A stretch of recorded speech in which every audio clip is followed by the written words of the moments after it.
We arose early and were preparing to resume work when the same messenger appeared with the news that the raids had seized upon the inhabitants and that the band had concentrated their entire force about 20 miles down the valley for an apparent concentrated last drive on our little village. As our hostess and little party stood talking to the messenger, who was surrounded by a group of the villagers, a horseman rode into the village and came toward us. In coming toward us, as he passed the smaller groups of congregated people, he was apparently recognized. They immediately dispersed and fled in terror.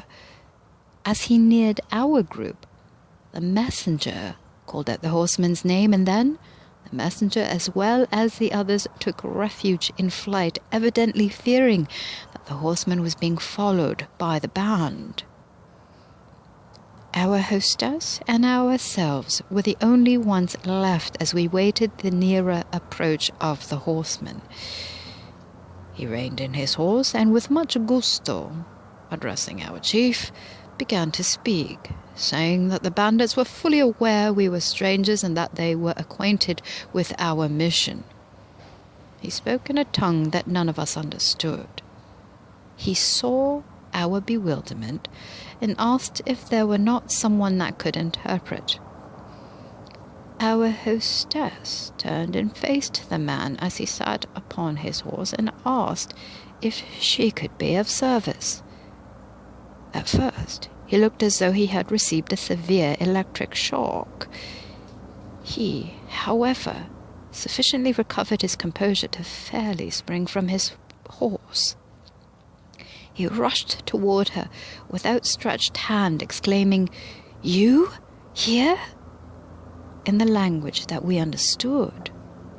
Then he placed his hands to his forehead and prostrated himself before her, begging her pardon. Our hostess directed him to arise and deliver his message.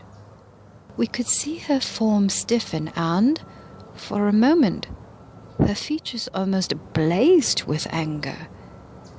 So intense was her display of emotion that for an instant, we, as well as the man himself, were absolutely startled out of our composure.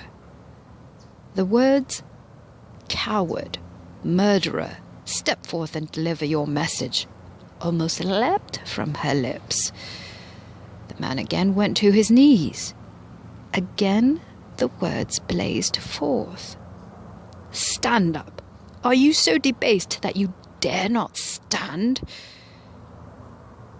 We did not wonder at the man's abject terror, for we, as well as he, were absolutely rooted to the spot, unable to move. I am certain, had it been humanly possible for the man to have done so, he would have fled from the scene. For the moment he, as well as ourselves, had lost all power of speech and action. He crumpled to the ground, limp and apparently lifeless, his eyes staring and his mouth agape.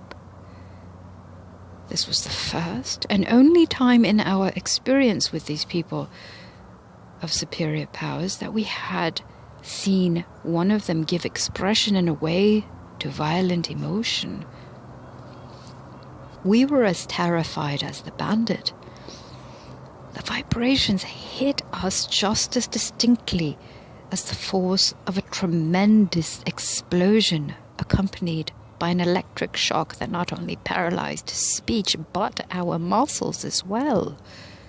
That is the only way I can describe the sensation. Coming from that slight and unassuming, fragile form, do you wonder that these vibrations paralyzed us into inaction? Although this situation lasted only a moment, it seemed hours before the tension relaxed. We were as transfixed as statues, yet there flooded over us in that instance a great pity for the bandit, and we found ourselves longing to go to his assistance.